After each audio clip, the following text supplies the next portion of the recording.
Good morning, everybody, and Happy New Year. I'm Muriel Bowser, your mayor. Welcome to the John A. Wilson Building. I want to thank everybody who had the opportunity to celebrate with us, celebrated at the Anthem, of course, on New Year's Eve, the Fresh Start 5K on New Year's Day, beautiful interfaith service at the 6 and 9 synagogue yesterday, followed by the inauguration of members of the council, the Attorney General for the District of Columbia, and me. You, I hope, heard our message that a third term is a special opportunity for us to be bold.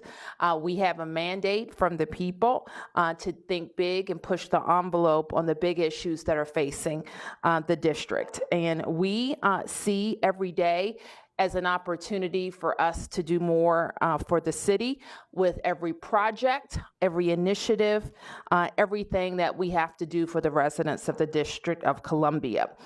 Yesterday, I laid out the 6 big areas that we will focus on in the next 4 years, starting with how we are going to serve young people in our schools to make sure we have the best school system in the nation, building on the progress that we have made with pre-K. Our focus on how to make up for learning loss during the pandemic has our attention in ensuring that our students are prepared for college and for life. We will also have a focus, of course, on ending gun violence in our city, reimagining our downtown, fighting and growing the middle class in D.C., how to protect and expand democracy for D.C., and a focus on building a resilient future in all of our infrastructure for Washington. Today, I'm happy to announce some new members of my team or members who have stepped up for additional leadership opportunities. So let me start with someone you know well, Tommy Wells. Tommy, as we have discussed previously, will be leaving the Department of Energy and the Environment. I guess as of today, you're gone. And he has been working with us on our transition work as well. He last worked in the Wilson Building as a member of the council representing Ward 6. And today, I'm pleased to appoint Tommy as the Director of the Office of Policy and Legislative Affairs. Tommy, of course, has strong relationships with the council. We have worked well together over not only the last 8 years, but the previous ones when we were colleagues on the council. And we look forward to our work with the members who may be upstairs having an important meeting as well. In the interim, the Director Jackson will serve as the interim. Richard Jackson will serve as the interim Director of the Department of Energy and the Environment. And he's right here. Next, I want to announce that Lindsay Appiah will be the next Deputy Mayor for Public Safety and Justice. Lindsay is an attorney with an extensive background in public safety, especially youth involved in the criminal justice system. She came to D.C. government in 2012 when she joined the Department of Youth and Rehabilitative Services. She served there until 2021 when she joined the Office of the Deputy Mayor for Public Safety as the Chief of Staff. We know that she attacks her work with urgency and will have a dogged focus on our youth. So welcome, Lindsay, and congratulations on your appointment. I next want to introduce to some, not the members of the press, Susanna Castillo, and Susanna is my new Director for Communications. The press knows her well. You have her on speed dial, I'm sure.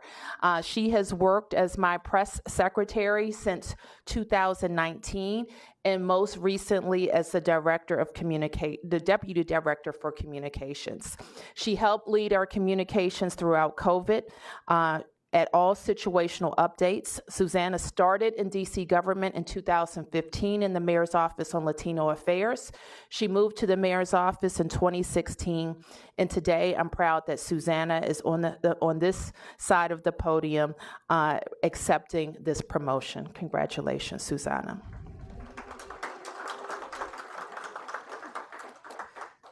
And working closely with the Office of Communications is Courtney Hill. Courtney is right here, and Courtney will be the new director of the Mayor's Office of Scheduling and Advance. And that is a tough job, and I want to thank and congratulate Jason Fink, who has served in that capacity with me for nearly 6 years, and Jason is moving on to another post in DC government. The Office of Scheduling and Advance takes a lot of planning and managing my schedule and making sure we're getting to the places in the community, hosting events, and being as helpful to the public as we can, and making sure that the Bowser administration is constantly in the community. Director Hill has most recently been working for the President and First Lady, and I want to welcome her to our team. Next, I want to introduce Colleen Green. Colleen Green is being appointed as the Director of Housing and Community Development, and this is a return to DHCD for Colleen, who served as Chief of Staff at the agency from 2007 to 2009. And you know that we have had a focus on housing and will continue to have a focus on housing and be a leader throughout this region and nation in our investments in affordable housing. I also want to thank Drew Hubbard for stepping up in an interim capacity at DHCD, and he continues to be a valued member of the Bowser administration. And last but not least, I want to introduce Timothy Spriggs as the Director of the Department of Public Works. Director Spriggs already has one of the most important jobs in DC government, and that is leading our snow operations. Now, I have declared that it will not snow in the district, but if it does, we have Director Spriggs to call on for snow, trash, parking, and supporting our RAT operations as well to make sure that we continue to be a clean city and a city that can operate. And he's very good at that. He came to DPW from the district's Department of Homeland Security and Emergency Management. He has also many years of managing logistics and operations for the military, and that experience will be key in ensuring he will continue to deliver world-class services. I want to congratulate also Mike Carter on his much-deserved retirement from DPW, and I'm grateful that on the day he retires, it's 60 degrees outside. So I want to congratulate all of our appointees and remind residents that if you're interested in joining our team, they are smart, hardworking people that love the district, and we are hiring. So with that, I'll take any questions. Yes, sir. Thank you. What are your plans for the revised Criminal Code Act with the deadline being tomorrow? With the what? Revised Criminal Code Act. Oh. Well, I have, and I got the legislation was transferred from the council yesterday. I expect to be sending the council members a letter with my concerns accompanied by my veto. Yes. Mayor, it's been a tough overnight period. We've had a number of shootings, 5 in all, in the course of 4 hours, 8 people hurt, teenager killed. What are your plans for dealing with the violence that seems to be plaguing the city right now in the coming year? Well, you heard me talk about youth violence yesterday in my remarks, and you've heard me talk about it over the last several weeks. And I regard how we approach young people who have guns and who are using guns as one of our top priorities. I also am very concerned about the system of consequences for young people. And we have to make sure that all of the systems of our government are working to make sure that we get to the young people before they commit serious crimes, but if they do commit serious crimes, that we have a system of consequences for them. One thing in reviewing the reports from overnight, and a 17-year-old and a 13-year-old shot behind a metro station, called me to call all of our school leaders together. Even though this is not an incident that happened at a school, these are young people. I also, anytime we have a young person involved in a crime, whether it's at school or not, which it normally is not, we want to know what the school community can do to support that young person and family. So we will have a convening of school leaders in the DC public schools and the DC public charter schools to make sure that we are supporting them, helping them. They're supporting the public safety efforts and identifying young people that we may need to get to before a crime happens. Yes. Going back to the revised Criminal Code Act, you said the letter you're going to send has some concerns in it. I know you've spoken about that before, but can you remind us again what your concerns are? I mean, they are well discussed, and I am concerned that any time that we are experiencing heightened levels of violence in our city, and let's be clear, we've made some progress between the earlier part of last year and where we ended. We actually saw shootings go down, we saw homicides go down, but not enough. Right? None of us can be satisfied with young people having weapons and using weapons and killing each other. None of us can be satisfied with that. And so anytime there's a policy that reduces penalties, I think it sends the wrong message. That takes the focus off of using guns or possessing guns. I think is the wrong way to go. We're also very concerned that the courts have the resources to keep up with the law. And we're just now seeing the courts really get going in full force post-pandemic. And what this law would suggest is that the number of trials would skyrocket. And so we have concerns about all of that. Just following up quickly, last year there was a deficit of justices or judges in the court. Do you see that changing this year? Do you see there being more judges pulled up? Well, I believe 7 judges were recently confirmed, which is a help. It wasn't the complete deficit wasn't completely removed. I think they were down 14 and they got 7 or 9. I'm not remembering the number, so that helps. But they also have, people retire, and a lot of people on the bench are eligible to retire. So the big issue with that is we don't control it. If we controlled it, we could make sure that we didn't have vacancies or for as long as we've had with the courts. But more than that, if the workload is going to go up by, I don't remember what percent it could go up, then they probably need more people on the bench, not just the status quo. Yes. Mayor, another question about crime. You used the term yesterday, you spoke a little bit about the progress you feel has been made. I think the term you used yesterday was incremental progress. How do you move beyond that level of incremental progress when it comes to addressing gun violence and violent crime? Well, there isn't one thing. It's a lot of things working really well, and that goes from making sure that we can stay on track to restore the number of police officers. Keep in mind that we had 2 years in the last 4 years of defunding the police. When I became mayor, we had about 3,800 officers. We're down to 3,400, and that number goes down every day. So we have to have a commitment in the city to have the police that we need. And so we will continue hiring.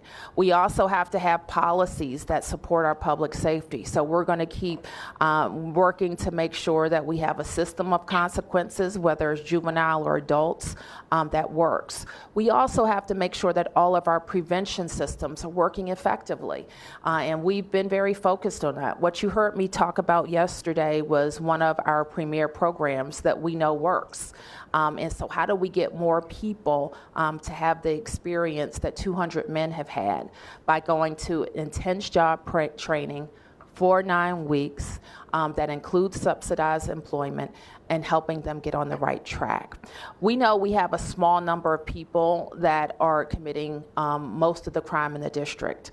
We've identified, but anywhere between 200 and 400, I think the number was in our first year of identifying people of promise, that if we can pour resources into preventing them from being involved in criminal activity, will have a big, big impact on crime. As a quick follow-up, with the new Attorney General also sworn in yesterday, have you had a chance to have a conversation with him about the issue of juvenile crime specifically? And how do you hope a new Attorney General might impact juvenile crime and consequences of juvenile crime? I have had an opportunity to talk to the now Attorney General, many conversations with him in the days and weeks leading up to his swearing in. And our very firm belief that the Attorney General has to be at the table with a system of, a certain system of consequences. This is what I also tried to emphasize yesterday, and I want to be very clear. We have a system of rehabilitation for youth in the district, and that we don't want to think about consequences as punishment. We want to think of consequences as a lifeline. A 13-year-old with a gun shooting somebody needs help immediately. And we may have to require that 13-year-old or 14-year-old, 15-year-old, we may have to require it for that teenager and his family.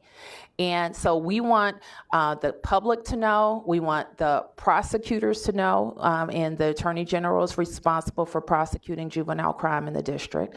And we want the judges to know that we have the system, the facilities, and the services to offer that lifeline. So yes, consequences, but consequences shouldn't be thought of in a system that is built around rehabilitation as punishment, but really a chance to get the services that you need. And sometimes, especially when you're a young person, you don't get to choose because you don't know enough to choose what's right for you all the time. And so that's why you have a family, and that's why you have the systems in our government to help get you what you need. Yes, Mark. Could we hear from the new acting deputy mayor of public safety? Sure. On what she plans? You said her focus would be really on youth. What will be your focus? What will be different under your leadership of this agency going forward, addressing these issues of crime that has so many citizens concerned? Sure. I mean, the first thing I would say is that we have literally thousands of committed, dedicated public servants in the public safety and justice cluster. And so the mayor has talked about rehabilitation. And I come from DYRS almost 9 years. And so I know that we have a system set up to provide youth, their families, and communities the type of wraparound care that will keep them both alive and hopefully to put them on a path that will lead to not re-arrest or incarceration or into positive outcomes for them. So there is a focus on making sure that our young people are given the services and supports that we have, and some of that really is through commitment. But we also believe in prevention, and so we have a host of resources in the district. We are extremely fortunate to have a wide range of services. But, we could use some coordination. I don't think that it would be out of turn to say that, and collaboration, and looking at our programs that have the types of outcomes that we want to see and scale down some that don't, and scale up those that do have the types of positive outcomes that we're looking for. And so I believe that my role is to help provide our robust ecosystem with the type of connective tissue that allows us to all be pulling in the same direction. Yes. Mayor, I thought your ideas on downtown were really fascinating. I think a lot of people do. Could you talk a little bit? Have you heard back from the feds about a demand to either return to work or get people back in those buildings or give the city some affordable housing? Well, Bruce, I think you can count on continued conversations with our federal partners on the downtown. This won't be a one-day conversation, but it's one that's going to take shape over many, many months. What I laid out yesterday was how serious for the city a robust downtown is.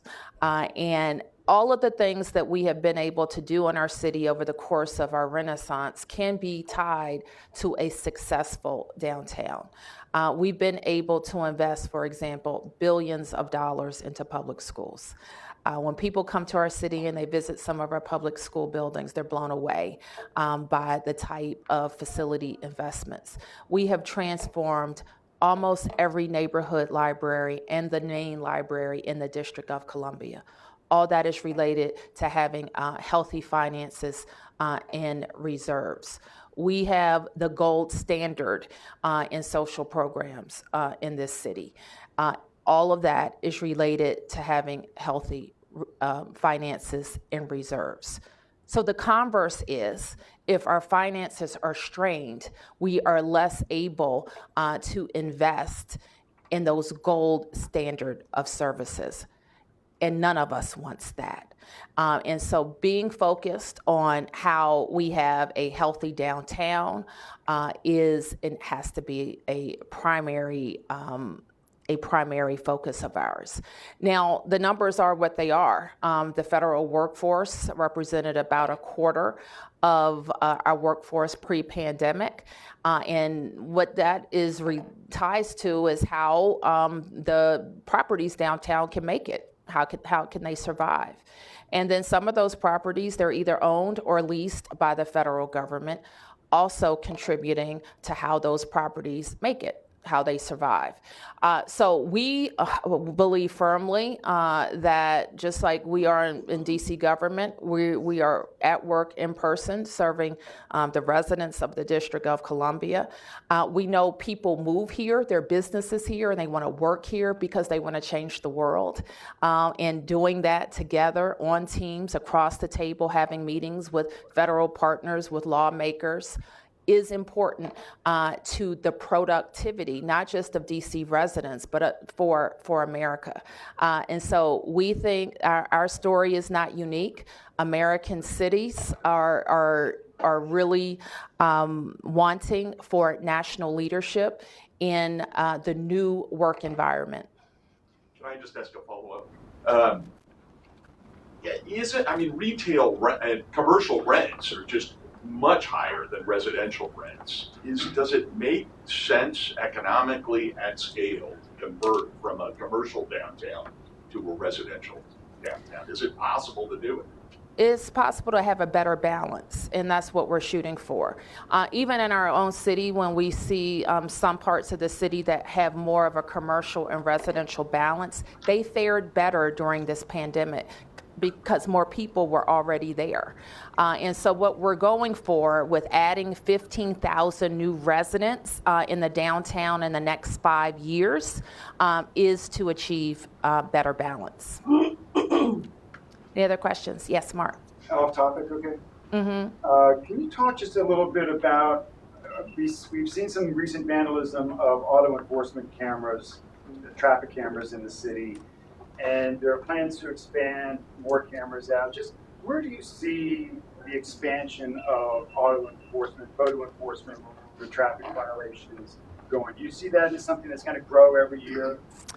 I will have to remind myself of the number we reach, but I am a huge fan of auto enforcement because it allows us to have a broader and better and more efficient use of our people resources. And we have shown that it works, especially in the red light running area, but also with speed. And speed is the single biggest, well, maybe not the single biggest, but it's up there with contributors to our traffic collision issues. And I really got to ask about this new comms director. Yes, please do. I think we'd all like to hear her vision for. Absolutely. Susanna. More. Thank you. Well, I first want to thank Mayor Bowser for giving me this opportunity. And I have to thank my parents that are here, sitting in the first row. And my nephew, Ethan, as well. So I'm here today because everything my parents have done for me all of these years.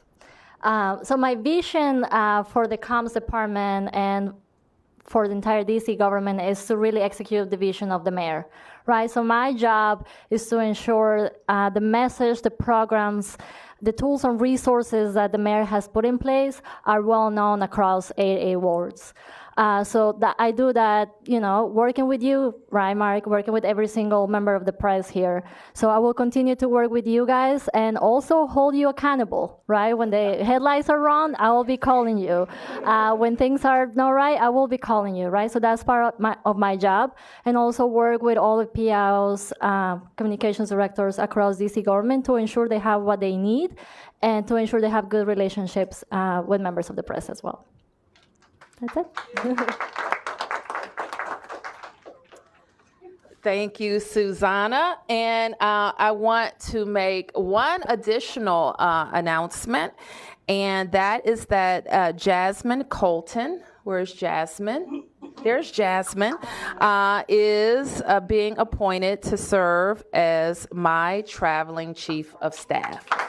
So congratulations, Jasmine. And I hope that you recognize that we have a great team that works for DC government, and I'm never more proud than when I can make promotions within DC government. People who have worked hard, who put in the time, who are expert in their field, and who have earned the opportunity for their next step and their fair shot. So congratulations.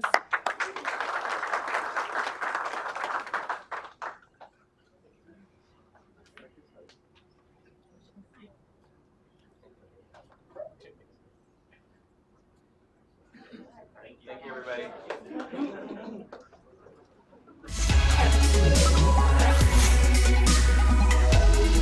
A quality community that welcomes all. Much of my work at the council has focused on assuring that housing matters loom very large throughout the city.